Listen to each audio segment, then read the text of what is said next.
welcome everyone to another exciting episode of the Team Lead Talks podcast. I'm your host out of Alexandria, Virginia, Andrew Becker. On today's episode, one of my newer friends, we met in Nashville through Coaching Inc., I think. A lot of good conversation so far, but Amanda Webster, who is the current Director of Partnerships at Results Driven REI. Welcome, Amanda. How are you doing today?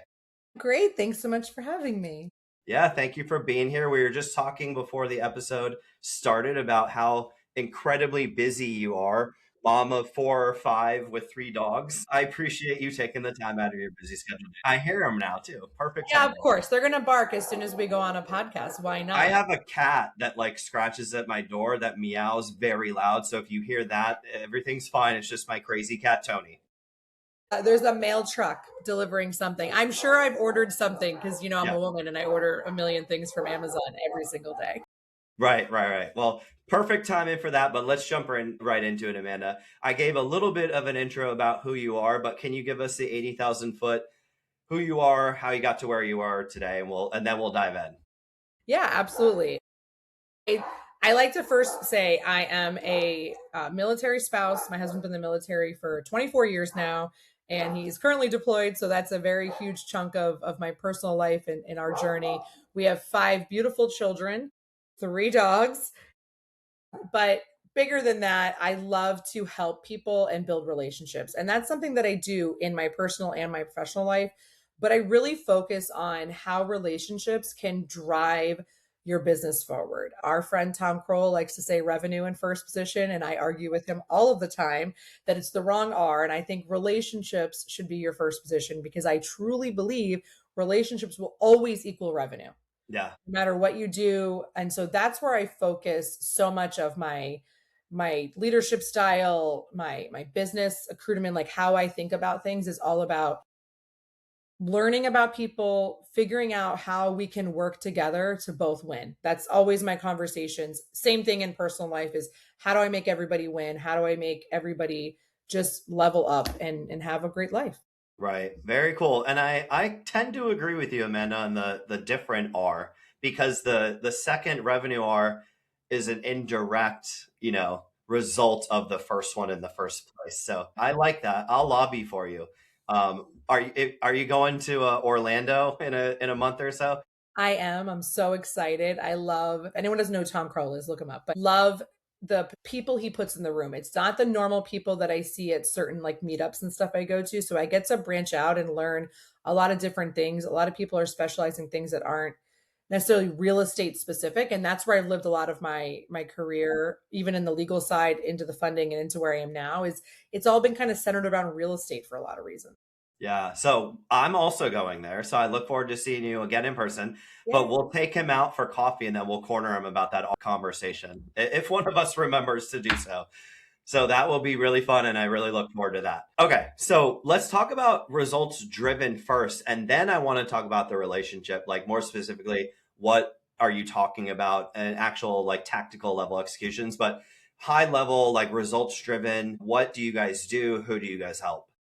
So Results Driven is an education company. It's founded by Josh and Tiffany High. They are high level real estate entrepreneurs. They have they still function as operators. They have a Heels Homes, which is their real estate arm. I mean, they're doing on average 20 deals a month. Like they're rocking it. They've been doing it for a minute. So Tiffany identified a kind of a void in where, she does not teach people how to start in real estate, but what she teaches people is usually where they hit the capacity. And it typically is you're trying to do it by yourself, or it's you and your wife or you and your brother or whatever, and you only have so much time in the day. So how do you grow when capacity is the issue? So we teach through systems and processes. I don't mean systems as in technology. I mean actual like systems in the business. Okay. And how do you grow? Who do you hire first? How do you train them? Because one of the things is hiring is only one part. You have to also then onboard that person to understand acquisitions, dispositions, whatever they're doing. So we kind of encompass that whole market to where they've reached like they're doing deals, but they can't figure out how to do more deals. And we want to get them to wherever they want to be. That goal is different for everybody. Not everybody wants to do 20 deals a month. That's a lot of stuff. Yeah. Some people just want to do 2 deals a month. And so whatever they want to do is how we want to get them to. So that's what results driven focuses on. The mission is truly to get real estate entrepreneurs to, if they want to quit their 9 to 5, whatever they want to do, we want to make sure they are successful. Very cool. So you help people that aren't necessarily new, but maybe struggling, maybe plateauing a little bit, get to whatever their end result is for them, whether it's 2 deals consistently a month or 30, Yeah. whatever they want to do. You Yeah. give them the right tools in order to do that. Very We do a cool. lot of reverse engineering. Like, where do you want to be? Okay, let's figure out how we get there. Okay, very cool. So your job and the role and responsibility inside of Results Driven, right, is to talk to other people about partnerships, correct? Yeah. Yep. Okay.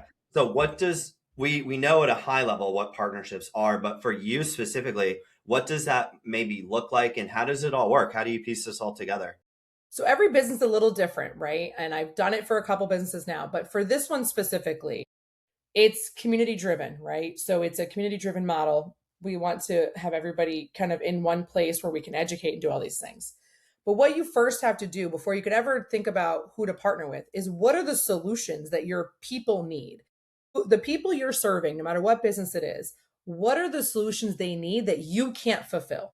Okay. Right? We can't be the best at everything. It's impossible. Mm-hmm. So if your students are having a struggle point or need guidance on this area that you don't fulfill on or can't teach on, then that's where you start identifying, okay, I need a partner who has PPL leads. I need a partner who does PPC. I need a partner who, I can buy, niche data from. I need a partner who has a CRM. It doesn't matter what it is. Right. And then you go out and you have to identify it. And I leverage relationships the same way in identifying it too. I reach out to people I know, like, and trust and say, hey, who do you use for this? Who do Mm-hmm. you rely on for this? And then start developing those relationships. And it's more about serving the need of what the community, in our case, actually has that need for, getting them the solution.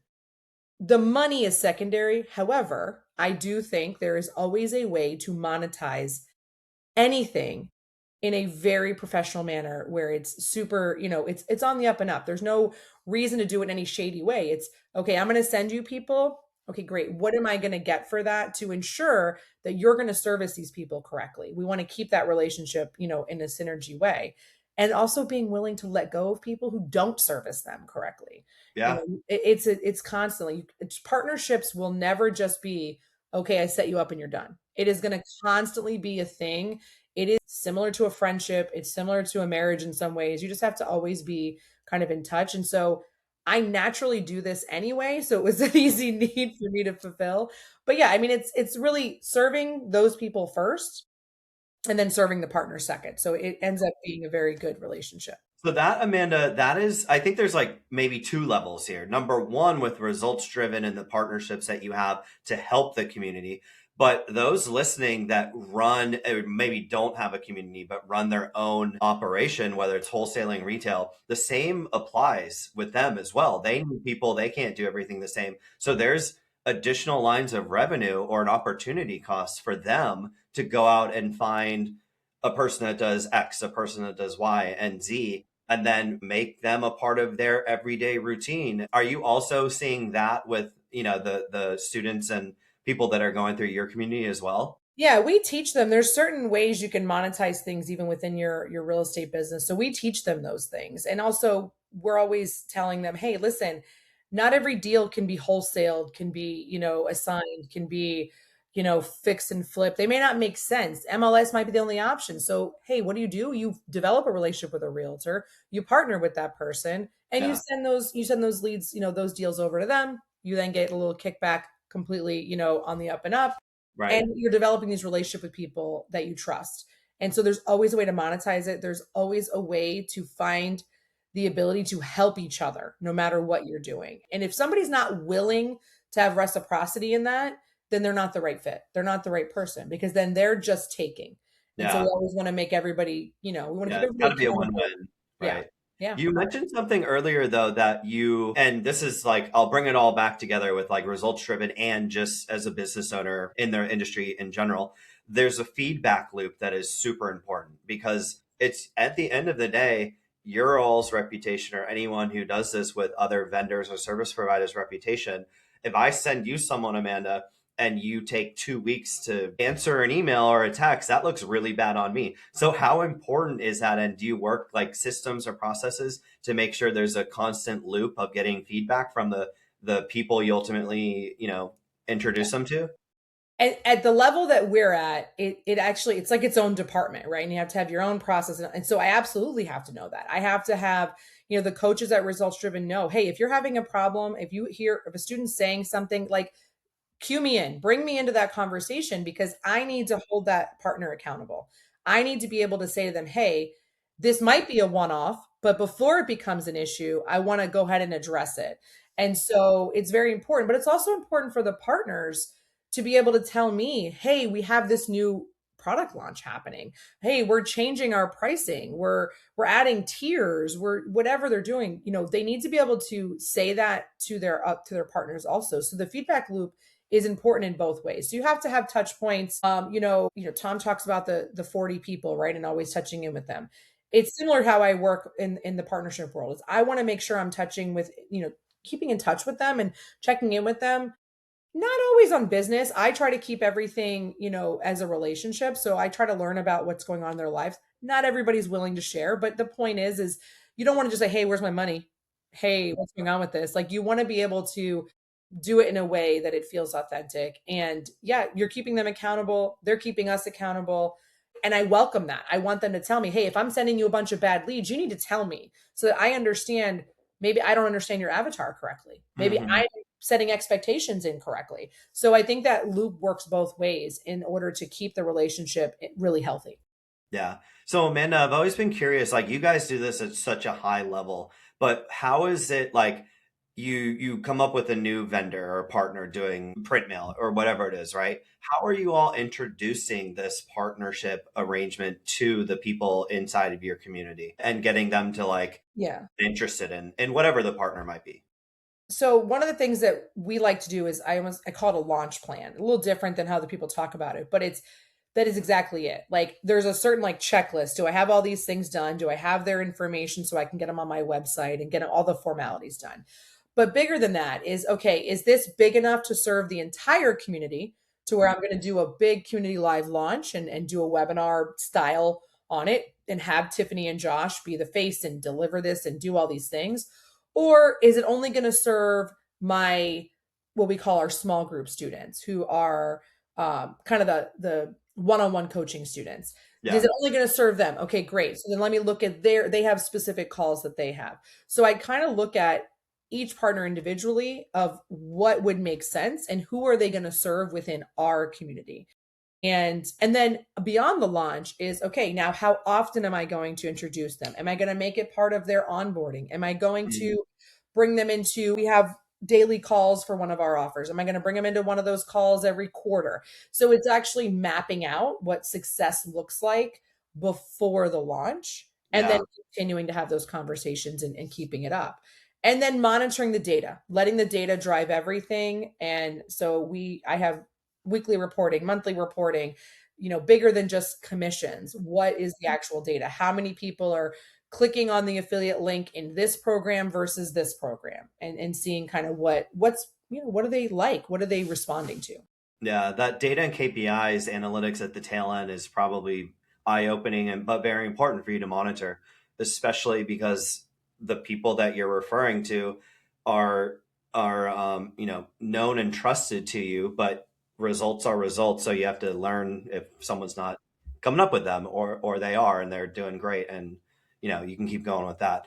Amanda, if someone is listening out there and wants to learn more about like what you do, if they're like, I don't know, a partner or a vendor or whatever, or if they're that avatar that you talked about earlier in this conversation, they're like, I can't figure out how to get past this up over the hill. How does someone reach out to you and figure out and learn more about results driven REI? Yeah. For me, it's super simple. I am on all the normal, I'm not on TikTok. I'm not a TikToker, but I'm on all the other normal social media platforms. And it's Amanda Webster, COO. Used to be my old title. Don't change it because I got everything attached to it now. Okay. So you can connect to me on Instagram, Facebook, LinkedIn. I'm on all the things. And I love to put information out there about what I'm doing, the different processes that work for me. And I always talk a ton about relationships and affiliate how you kind of build those things. But for results driven, we have an amazing front end offer that's super easy for people to kind of introduce to our culture, kind of everything that we do and how we teach. And it's the REI Business Accelerator. And if you just go to resultsdrivenrei.com, you'll find it in the programs, but it's $27. You get a 4-week program that is being super fulfilled. You're going to get access to Tiff on some live calls and be able to understand kind of how Heels Homes was grown. And you'll start getting introduced to some of our partners that are key for that operation to run. Very cool. And be able to see kind of how we do that and how we launch everything, because we truly do test every partner also. Like, we don't just throw a partner out because, hey, they were going to pay us a big paycheck. We actually test their product in real time, whether it's on Heels Homes or we'll select a student to test it so that we can actually understand how the products work. Very cool. And did you say you get all of that for $27? 7. 27 Okay. to I get might get that. Go ahead, get the 4-week program. Very Like I cool. said, it has 4 live calls. It's a great introduction to us. And that's why we do it that way, because we want people to understand who they're working with and how we educate and how we do things before they spend any more money with us, right? And we have a lot of offerings after that to be able to work with us and work closely with us. But it's important to do that front end offer. Yeah, for $27. I mean, I promise you're going to get $27 worth 10 times. Yeah, right. Well, I will report back to you. I'll go get it right after the show. Amanda, before we depart here, you're very relationship oriented, so maybe I'll make this about that. But do you have, in addition to the amazing thing that you just shared for $27, do you have any, like, I'm a reader. I love reading books. And I always ask people, my wife hates it because I get 4 or 5 Amazon books a week, it seems. Do you have any book that like helps you with the relationship side of this business? So I will be very honest, and I'm not a huge reader. I know people probably think that's crazy. I'm not a huge reader, but I do have a select few books that have helped me along my journey. And weirdly enough, there's a book that probably no one's ever heard of. I shouldn't say that because the author would probably be upset with me. But it's called The Question Before the Question. I think And I've I heard think of that. it helps with so many things, Okay. including relationships, but it's really a deep dive of like just kind of going behind it, right? The question before the question. I Okay. think it's a really good book. I think it opened a lot of eyes to me a few years back when I read it, and it's sitting on the bookshelf behind me actually. That's the John Miller. Yes. Yep. Okay, cool. Yeah. Yeah, Like I said, it's a weird one. It's a weird one, but I really think it shows a different angle of things. And I like that. When I'm going to read a book, I really want to learn a lot. I'm not a big person that reads motivational type stuff in yeah. that sense. I want to learn. I want to be able to truly come out of that book with something. And that was probably the most recent one that really Very kind of cool. made me look at things a little differently. Awesome. Well, thanks to the good men and women at Amazon, it will be here at 4 a.m. at my house tomorrow. Yay. I will read that. I'll put it in my queue. But thank you so much, Amanda, for being here. I had a fantastic time with you, learning about what you do and what you guys do at Results Driven. So thanks again for being here. Absolutely. Thank you. All right. See ya. Bye.